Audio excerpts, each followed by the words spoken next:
सबसे पहले आपसे यह जानना चाहेंगे नवीन, आप किस तरह से सुशांत सिंह राजपूत को याद करते हैं? क्योंकि कहीं ना कहीं जिस तरह से हमने आपकी तस्वीरें देखे एक्टर के साथ, लगता था कि काफ़ी टाइम थे आप, और जिस तरह से वो पीरियड जब सुशांत सिंह राजपूत का एक राइज कहा जाता है इतने सारे फिल्मों की, थोड़ा ये बताइए कि किस तरह से आप याद करते हैं सुशांत सिंह राजपूत को? सुशांत सिंह राजपूत एक्चुअली उनका दिल बहुत बड़ा था। मतलब वो जहाँ एक्चुअली जो भी अगर उनके पास आए, मतलब वो इतने काइंड पर्सन थे कि कोई भी अगर उनको फ़ोटो खींचने भी आता था ना तो कभी मना नहीं करते थे। और वो उनका बर्थडे था, एक टाइम उनके बर्थडे में उनका बर्थडे एक ओल्ड एज होम में उन्हें सेलिब्रेट किया था। और उनको मैं उनके लिए इसके लिए याद करूँगा कि उनका दिल इतना बड़ा था, क्योंकि एक कैंसर पेशेंट था हैदराबाद में। किसी ने उनको इंस्टाग्राम में एक मैसेज भेजा था कि मेरा बेबी ऐसा ऐसा है, उनको इतना पैसा लगेगा, तो क्या आप मुझे हेल्प कर सकते हो? उन्होंने वो रेस करने के लिए उन्होंने मैसेज भी डाला था इंस्टाग्राम में, प्लस वो खुद सीक्रेट उन्होंने विजिट किया, किसी को बताया नहीं, कोई मीडिया किसी को पता नहीं। हम हैदराबाद गए, वो बच्चे का पूरा ट्रीटमेंट का खर्चा किया, उसको कम से कम घर भर जाए उसका, इतना उसको खिलौनों से उसको पूरा घर भर दिया था हमने। मैं चाहूँगा कि आप हमारे दर्शकों को थोड़ा ये बताइए, क्योंकि कहीं ना कहीं सुशांत ये नहीं चाहते थे कि मीडिया को पता चले जिस तरह से वो काम कर रहे थे। आप कह रहे कि जिनको उस समय ज़रूरत थी उनके साथ वो काफ़ी घुल मिल के रहते थे। ये बताइए कि कैसा आपको कब पता चला कि आप हैदराबाद जा रहे हैं और किसके लिए जा रहे हैं? क्या आपको आखिरी तक पता था कि आखिरकार सुशांत सिंह राजपूत एक पेशेंट को हेल्प करने जा रहे थे? बिल्कुल भी नहीं। एक्चुअली मुझे एक दिन पहले मुझे बोला कि हमको हैदराबाद के लिए निकलना है, आप अपने एक जोड़ी कपड़े लेके आइए साथ में। तो मैंने ठीक है, तो मैंने इंक्वायरी नहीं किया कि क्या है, किसी ने बताया भी नहीं, ना मैनेजर ने उनके बताया ना सर ने कुछ बताया। हम वहाँ लैंड हुए, हम वहाँ पहुँचे। वहाँ पहुँचने के बाद जब मैं उनके घर पहुँचा तब मुझे पता चला कि ये बच्चा जो कैंसर से पीड़ित है उसके लिए इतना सारा खिलौना। तो और उन्होंने ना उनकी फ़ोटो भी नहीं निकाली, घर के अंदर भी कहीं भी फ़ोटो नहीं निकाली कि ताकि वो लोगों तक ऐसा पहुँचे कि हम वो क्या बोलते हैं पब्लिसिटी के लिए कर रहे हैं, ऐसा कुछ भी नहीं था। वो छुप छुपा के गए और वहाँ से निकल गए। नवीन, काफ़ी सारे इंस्टाग्राम में पिक्चर्स देखे गए हैं कि सुशांत जब अपने ट्रेनिंग करते थे उनके बॉडीगार्ड्स सब लोग रहते भी थे, बट काफ़ी खुश मिजाज के इंसान थे वो। कहीं ना कहीं थोड़ा उसके बारे में बताइए कि किस तरह की ट्रेनिंग होती थी, किस तरह से सुशांत सिंह राजपूत, जितने भी मैंने स्टाफर से बात की वो कहते थे देखिए काफ़ी एक्टिव थे, काफ़ी जिस तरह से ये बताया जा रहा कि डिप्रेस थे, कि लगता कभी नहीं था। नहीं, बिल्कुल भी वो डिप्रेस नहीं थे और काफ़ी सच में एक्टिव थे वो। हम सुबह 6 बजे शूटिंग को जाते थे। शूटिंग पैकअप होने के बाद हम जाते थे वाटर स्टोन, वहाँ पर वो वर्कआउट करते थे, स्विमिंग, उनका टेनिस का वो प्रैक्टिस करते थे 1 से 1.5 घंटा। उसके बाद हम वहाँ से घर आके फिर वो टेबल टेनिस भी खेलते थे 1.5-2 घंटा। मतलब वो काफ़ी एक्टिव थे, मतलब उनको बैठना पसंद नहीं था। उनको ये था कि मैं कुछ ना कुछ करते रहूँ, वर्कआउट करूँ, स्विमिंग करूँ, टेबल टेनिस, सब कुछ में वो आगे थे और बहुत खुश थे एक्चुअली। ये बताइए कि किस तरह से आप लोग की बातचीत होती थी?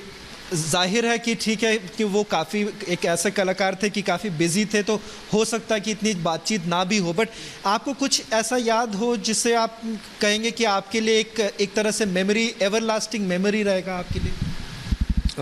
मैंने उनको एक बार कहा था कि मेरे मॉम डैड का एनिवर्सरी है सर, तो मुझे एक बाइट चाहिए था आपकी तरफ से उनके एक विश के लिए। तो उन्होंने कहा कि मैं ज़रूर दूंगा, लेकिन अब थोड़ा बिज़ी हो। तो इस हिसाब से उन्होंने नेक्स्ट टाइम बोला, लेकिन मैं बाद में हम लोग फिर बिजी शेड्यूल चल रहा था तो मैंने वो एनिवर्सरी निकल गई तो मैंने ध्यान नहीं दिया, फिर मैंने छोड़ दिया। लेकिन उन्होंने कहा कि मैं आपको बाइट ज़रूर दूंगा, आपकी मम्मी पापा को मेरे तरफ से विश कर दीजिए। उन्होंने वो कहा। वो एक्चुअली मेरे मम्मी पापा पवित्र रिश्ता बहुत देखते थे, उनके बहुत बड़े फ़ैन थे, तो मैंने उसीलिए उनके लिए कहा था। तो वो चीज़ उन्होंने कहा, वो मेरे लिए सबसे एक्चुअली वो यादगार पल था कि वो स्टाफ को भी उतना अच्छा मानते थे कि उन्होंने अच्छे से बात करके कहा कि मैं ज़रूर दूंगा आपको बाइट। नवीन, मैंने करीबन हर स्टाफ मेंबर से ये बात की हर स्टाफ मेंबर ये कहता है कि जो हादसा ये हुआ आखिरकार, लोग कुछ ये कह के छोड़ दिया कि ये सुइसाइड, बट कोई भी स्टाफर जिससे मैंने बात की वो हर कोई एक ही चीज़ कहता है कि ये सुइसाइड हो नहीं सकता। क्या कब जब आप लोग अपने बीच में भी बात करते हैं, स्टाफर लोग जो लोग उनके साथ काम कर चुके हैं, आप लोग अपने बीच में बात करते हैं, क्या बातचीत हुई अब तक? क्या आपको आप लोग के मन में अभी भी लगता है कि कहीं ना कहीं जिस तरह से एक कहीं इन्वेस्टिगेशन होना चाहिए, ऐसा इन्वेस्टिगेशन होना चाहिए जिससे सच्चाई निकल के आए? ज़रूर, क्योंकि मैं नहीं समझ सकता कि वो कभी सुसाइड कर सकते। वो इतना दिलखुश आदमी है ना, हर लाइफ हर पल एंजॉय करना चाहते थे। मतलब वो उनकी एक डायरी थी, जैसे मैंने इंटरव्यू में देखा था, वो सही कहा, उनकी एक डायरी थी, वो हर डायरी में उनकी वो बकेट लिस्ट थी उनकी, उनको वो सब पूरा करना था। अगर आदमी को मतलब वो विश पूरा करना ही है, उससे पहले आदमी क्यों सुसाइड करेगा? उनको वो करना था और काफ़ी हद तक उन्होंने पूरी भी कर चुके थे। तो मुझे तो लग रहा है इसके ऊपर इंक्वायरी होनी चाहिए। ये सुसाइड तो नहीं है, वो नहीं कर सकते। क्या आप डायरी की बात करते हैं कि क्या कभी आपने उनको लिखते हुए देखा, या कभी वो बातचीत में कभी आपने ये सुना कि मुझे कि ये करना है, मुझे आगे जाके ये करना है? कुछ ऐसे बातचीत कभी आपको याद पड़ा हो, ऐसा कोई बातचीत किस तरह से सुशांत सिंह राजपूत आखिरकार एक फ्यूचर की प्लानिंग बहुत करते थे? क्योंकि आप उनके डायरी देखिए तो डायरी में कहीं ना कहीं ये साफ जिक्र है कि वो आगे क्या करना चाहते थे। तो क्या आपको कुछ ऐसे याद है, कुछ ऐसे बातचीत? वो एक्चुअली उनके मैनेजर से बात करते थे, तब वो टाइम पे हमने सुना था कि हाँ मेरे को अभी ये करना बाकी है, मुझे ये करना है। जैसे वो डिज़नी वाला उनका एक सपना था, डिज़नी का उन्होंने पूरा कर लिया। प्लस जो साइंटिस्ट नासा में बच्चों को उनको ये करना था, वो टाइम पे उन्होंने वो भी कर चुके थे। तो बस हमने ऐसे ही सुना था। उनका जो बैग्स, उनके पास एक बैग होता था, वो उनके पास वो डायरी हमेशा रहती थी। जब भी हम लोग निकलते कहीं शूट के लिए या कहीं, जैसे हमको उनको फार्म हाउस जाना रहता है, तो सब जगह वो उनकी डायरी लेके जाते थे और उसको हमेशा अपडेट करते थे। जैसे हमने इंस्टाग्राम में भी उन्होंने अपडेट किया था उनका डायरी का कि मेरे ये सपने हैं, मैं ये पूरा करूँगा। तो उससे भी हमको पता चलता था कि इन्होंने ये लिस्ट बनाई हुई है। नवीन, आपको मैं ये कहना चाहूँगा, क्योंकि काफ़ी सारे स्टाफर्स से जब हमने बात की, जैसे आपने भी ये कहा कि एक निष्पक्ष इन्वेस्टिगेशन होना चाहिए। रिपब्लिक मीडिया नेटवर्क ने भी एक मुहिम पूरी जारी की, CBI फॉर SSR, क्योंकि जिस तरह से करोड़ों लोग हमारे साथ इस वक्त इस मुहिम में जुड़ रहे हैं, वो कहते हैं कि हम चाहते हैं कि आज जस्टिस हो, उनके परिवार वाले ये कहते हैं जस्टिस हो। आपके तौर से ये जो पूरी मुहिम में आप लोग कैसे जुड़ना चाहेंगे? हम लोग बस यही करेंगे, सपोर्ट करेंगे कि जो भी है, जो एक्चुअली हमको पुलिस का सपोर्ट चाहिए हमको, क्योंकि जो वो इन्वेस्टिगेशन जो वो करने वाले वो ईमानदारी से हो जाए और उसको कोई भी चीज़ से, कोई दबाव से वो पीछे ना हटे। जो भी क्लियर, जो भी पब्लिक के सामने रखे जो सच्चाई है। और बस इतना ही फ़िलहाल तो अभी मैं चाहता हूँ कि उनको न्याय मिले।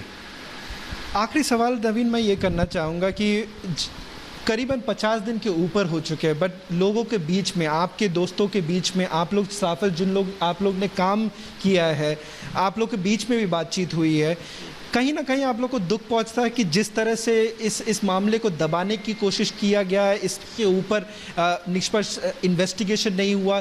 क्या आप लोग कहीं ना कहीं इससे कहीं आप लोग को खुद दुख पहुंचता कि क्योंकि आखिरकार आप उस इंसान के साथ काम कर चुके हैं कि वो आगे की बारे सोचते थे, वो लोगों के बारे सोचते थे, पर आज इसके ऊपर कहीं ना कहीं देखा गया कि इसको दबाने की कोशिश किया गया। क्या आप लोग को खुद इस पर इस पूरे चीज़ों को लेकर दुख पहुंचता है? ज़रूर दुख पहुंचता है, क्योंकि अगर ये सोचो आज इतना एक सफल इंसान और इतना नाम उनका था, अगर वो इंसान के साथ अगर पुलिस ऐसे कर रही है तो आज आम आदमी का क्या होगा? और वो चीज़ होना नहीं चाहिए था उनके साथ।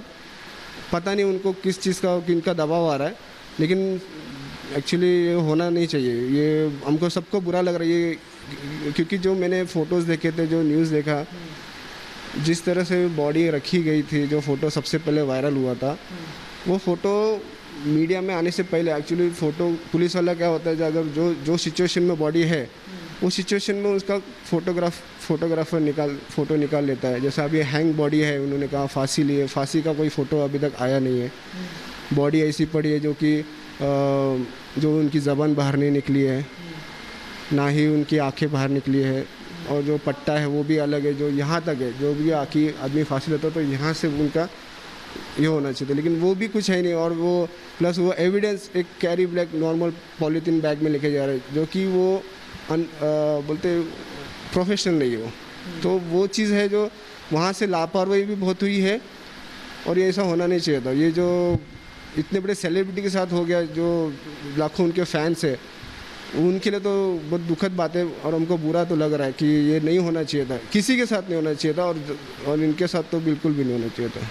आखिरी सवाल मैं ये करना चाहूँगा नवीन, आप आज किस तरह से सुशांत सिंह राजपूत को याद करेंगे, और साथ ही साथ किस तरह से आप ये चाहेंगे कि इस पूरे मामले को एक तरह से निष्पक्ष इन्वेस्टिगेशन और एक सही सबको जस्टिस मिले, परिवार वाले को जस्टिस मिले? क्योंकि हमने कितनी बार ये सुना कि किस तरह से उनके परिवार, उनके वृद्ध पिता से लेकर उनकी बहन लेकर हर कोई ये चाह रहे कि एक परिवार के लिए कितनी दुख की बात है कि आज तक उन्हें ये नहीं पता चला कि आखिरकार हुआ क्या था।